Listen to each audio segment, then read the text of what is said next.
किसान को अन्नदाता कहा जाता था और बारी बारी से केंद्र की सरकार भी इस बात को लेकर के प्रेस के रूबरू हो रही थी, पूरे देश में ये कह रही थी कि हमें इस बात को लेकर के पीड़ा है कि जो देश का अन्नदाता है वो आज -डिग्री के टेम्परेचर में सड़कों पे बैठ करके धरने दे रहे हैं। लेकिन हमने जो कानून बनाए हैं वो बिल्कुल ठीक है। अगर कानून ठीक होते तो फिर उनको ये बात कहने की जरूरत नहीं थी। लेकिन अब इसको बंद करवाना भाई, ये जो चला रखा है उसको बंद कराओ। ये मशीन ग्राइंडर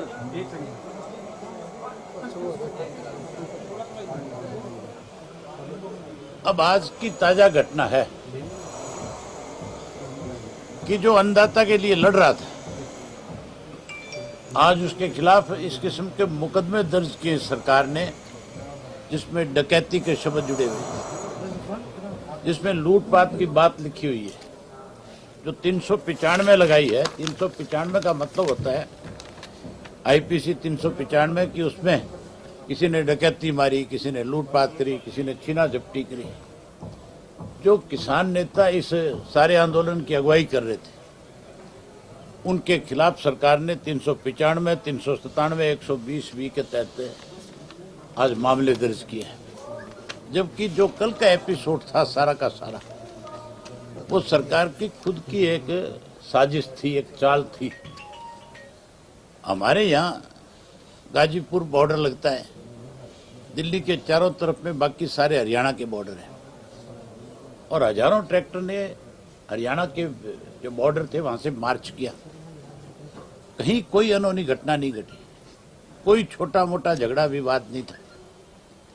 लेकिन गाजीपुर का बॉर्डर क्योंकि यूपी का था, यूपी में इनकी अपनी गवर्नमेंट थी, वहां इन्होंने कुछ ऐसे असामाजिक तत्व जो है, जो पिछले कई दिन से ये बारी बारी कह रहे थे कि इसमें आंदोलन में कुछ ऐसे लोग हैं जो कोई ना कोई गड़बड़ करेंगे। लेकिन किसान संगठन के जो लोग थे उन्होंने तो एक एक ट्राली पे भी पहरा दे रखा था। ट्राली में जो बैठे हुए लोग थे उनमें एक की जिम्मेवारी होती थी भी बाकी सब सो जाओ, एक आदमी सारी रात पहरा देगा, कोई असामाजिक तत्व हमारे बीच में न आ जाए। वहां तो बहन बेटियां सो रही थी, कोई विवाद झगड़ा नहीं था।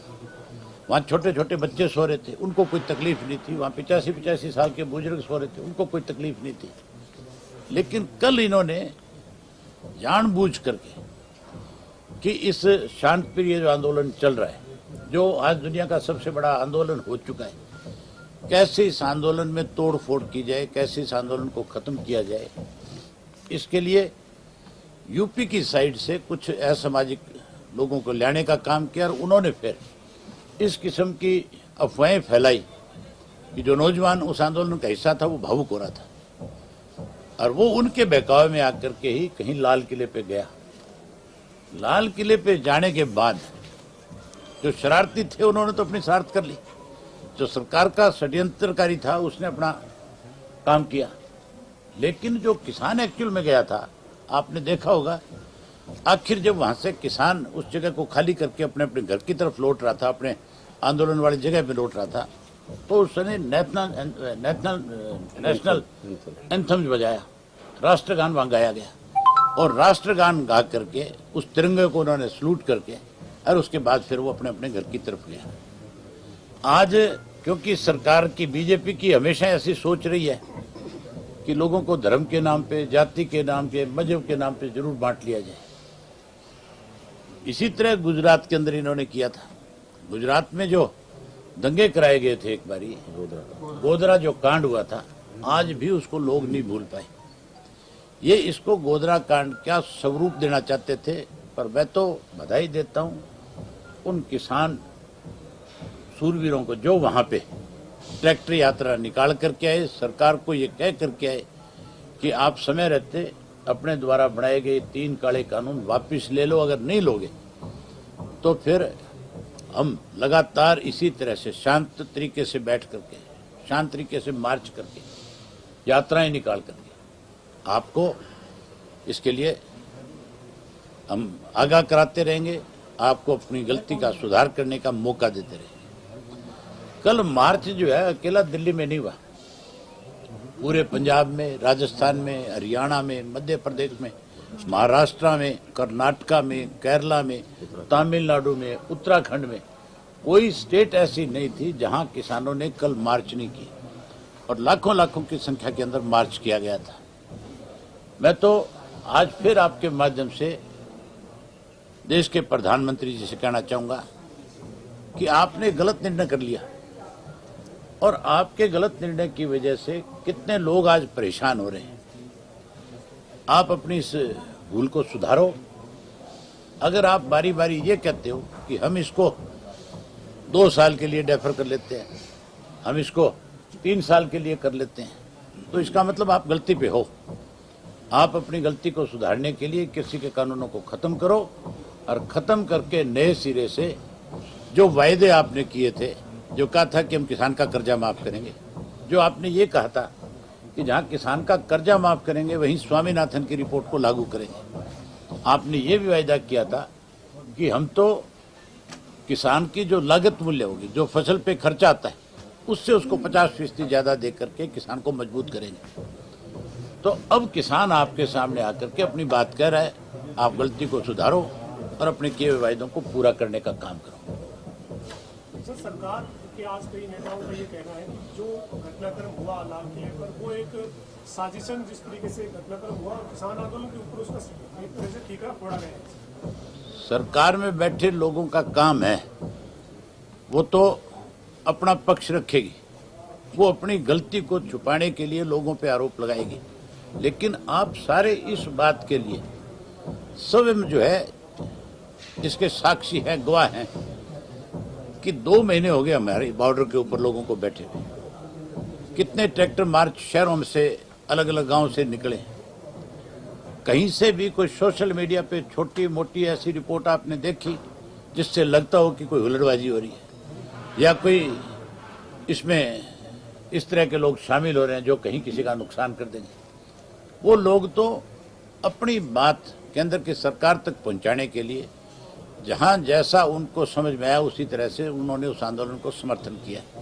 आज आपने जो इस्तीफा दिया है, जिक्र किया गया, कृषि जो शिक्षा मंत्री उन्होंने कहा कि इसमें चाइना का भी रोल है और ताकि इंडस्ट्री जो है भारत में ना आए, इसलिए चाइना। ये बदकिस्मती है हमारी कि हमारे प्रदेश में ऐसे शिक्षा मंत्री बने हैं जिनको स्कूल का भी ज्ञान नहीं है, वो चाइना की बात करते हैं। उससे पूछो शिक्षा मंत्री से कि खैर के कितने दरख्त कटे हैं और कौन काट के ले गया, कितना बड़ा सरकार का नुकसान हुआ है और कितने दरख्त काट करके किसने ले जाकर के बेचे हैं।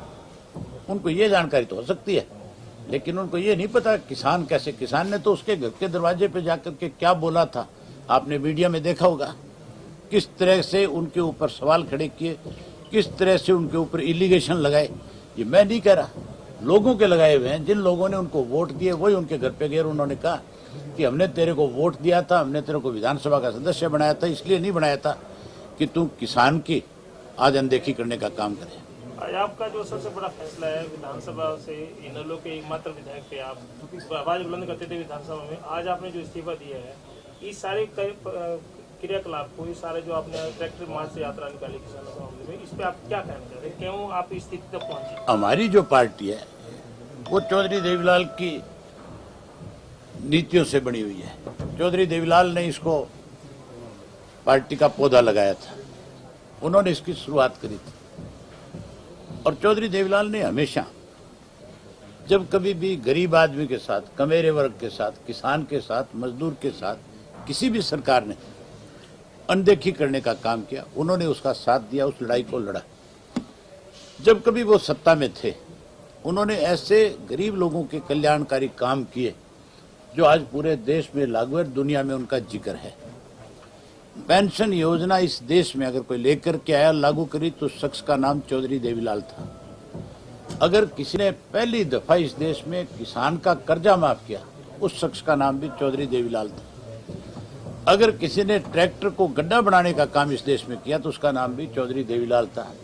अगर गरीब हरिजन की और वाल्मीकि की, बैकवर्ड की, अगर कहीं गांव की पंचायत में बड़ी भागीदारी तो नंबरदार का पद अलग से निकाल करके उनको एक सम्मान देने का काम किया। गरीब आदमी के घर के अंदर बैठने की जगह नहीं थी, उसके लिए चौपालों का निर्माण पहली दफा इस देश में किया तो चौधरी साहब ने किया।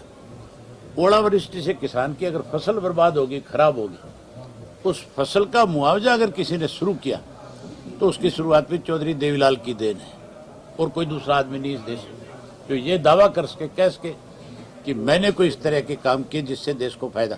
यहाँ तो ऐसी सरकार बन गई अब इस देश में कि जो कैसे किसान की जमीन से किसान को बेदखल किया जाए उसके लिए कानून बना दिए। हमारी पार्टी चौधरी देवीलाल की नीतियों को आगे बढ़ाने वाली है। हम किसान की कोई अनदेखी करे उसको सहन नहीं करेंगे। हमने बैठ करके फैसला लिया कि हम उस विधानसभा के सदस्य के रूप में नहीं उन लोगों के साथ बीच में जाकर के बैठेंगे जो किसान के खिलाफ इन कानूनों के लिए प्रस्ताव लेकर के आते हैं, जो उनके ऊपर इस बात की मोहर लगाते हैं। जो विपक्ष के लोग हैं वो वॉकआउट करके भागते हैं। तो ऐसे विधानसभा में एज ए सदस्य के रूप में अगर मैं बैठ करके उनकी सारी बातें सुनूं तो फिर मैं चौधरी देवीलाल की नीतियों को आगे नहीं बढ़ाता। इसलिए पार्टी के सारे साथियों ने हमारे आपस में बैठ करके विचार हुआ और ये फैसला लिया गया कि अगर 26 जनवरी तक, क्योंकि गणतंत्र दिवस जो है वो हमारे लिए एक बहुत बड़ा पर्व है और बहुत सारे लोगों के दिमाग में ये थी, बहुत सारे साथियों की सोच ये थी कि 26 जनवरी तक हो सकता है कोई प्रधानमंत्री जी के समझ में आ जाए और ये कानून काले जो बनाए गए वापिस हो जाए। तो मैंने कहा भी आप मुझे एक तरफ तो कहते हो कि आप इस्तीफा दो और दूसरी तरफ आप ये कहते हो कि हमें कुछ दिन देखना चाहिए, तो देखने की तारीख तय कर देता हूँ। आज 26 जनवरी तक अगर वापस हो गया तो ठीक है, नहीं होगा तो 27 को जाकर के स्पीकर को इस्तीफा सौंप दूंगा।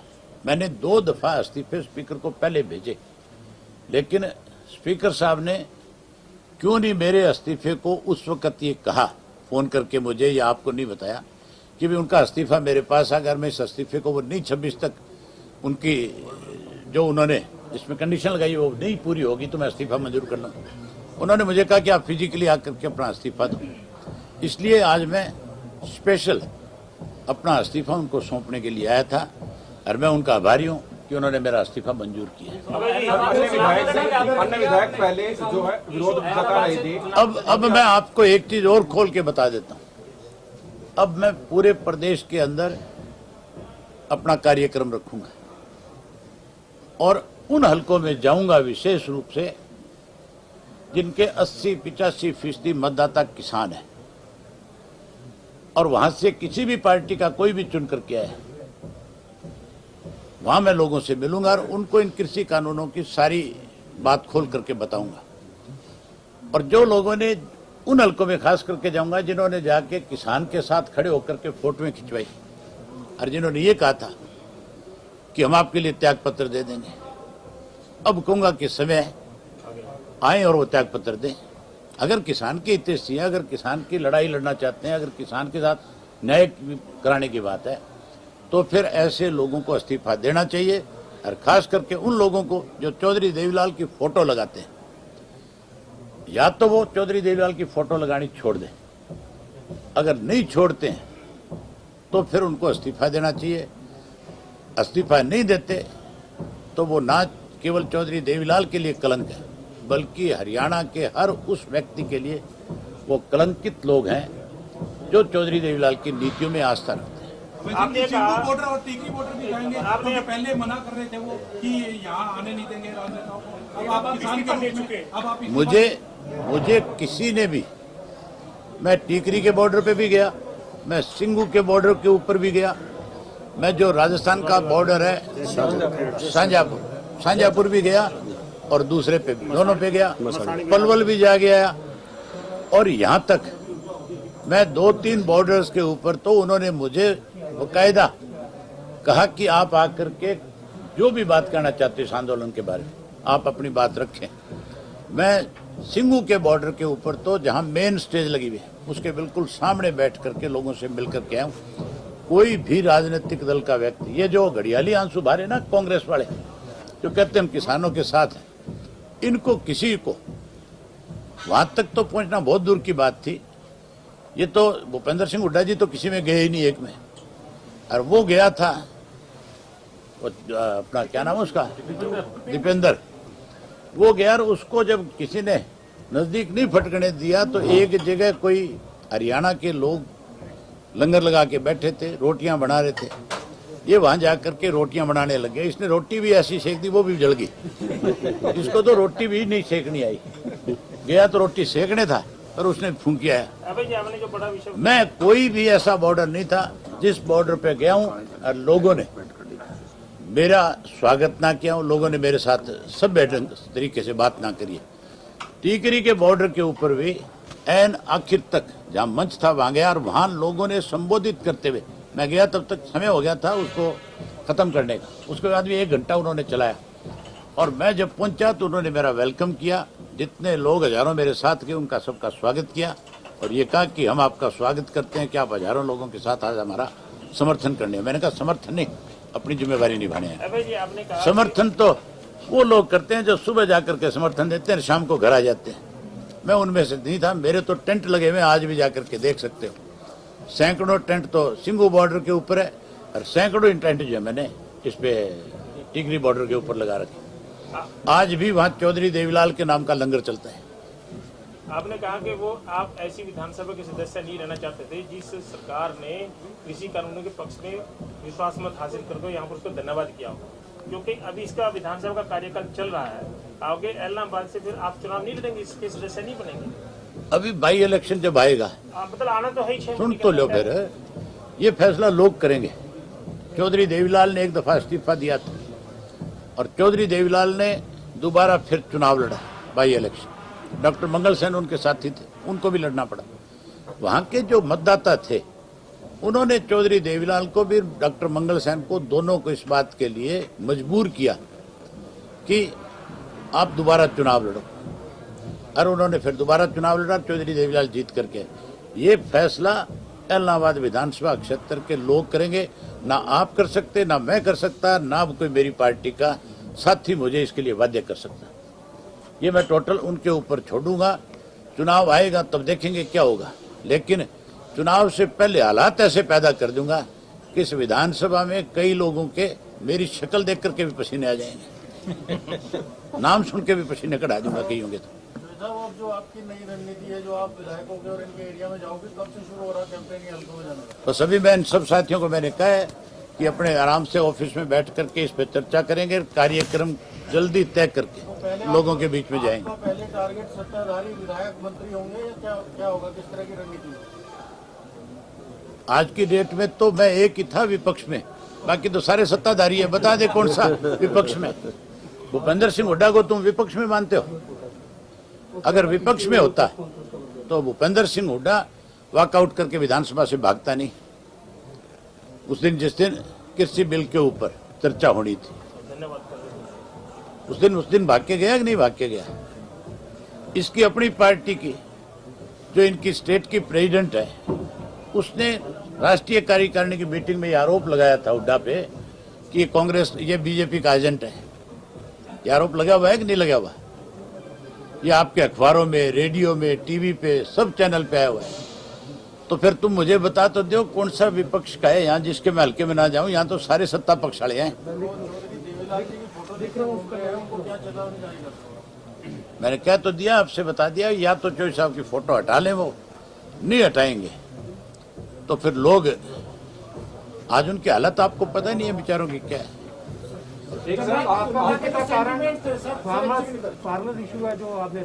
बिल्कुल, मेरा केवल और केवल एक ही किसान को लेकर के, जो आज किसान की अनदेखी हो रही है, जिस तरह किसान को प्रताड़ित किया जा रहा है, जिस तरह से नेताओं पे मुकदमे दर्ज किए जा रहे हैं, उसकी मैं केवल निंदा नहीं करता।